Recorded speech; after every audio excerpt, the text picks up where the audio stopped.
নমস্কার বন্ধুরা, মুখরোচক অয়েল ফ্রি পকোড়া খেতে চান? দেখে নিন।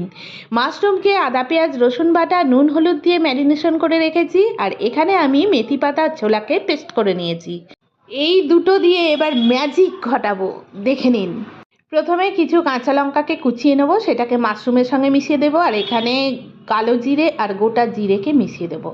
এরপর মাশরুম মাখাটাকে টোটালি মেথি পাতা বাটা আর ছোলা বাটার সঙ্গে ভালোভাবে মিশিয়ে নিয়ে গোলা পাকাবো হাতের সাহায্যে।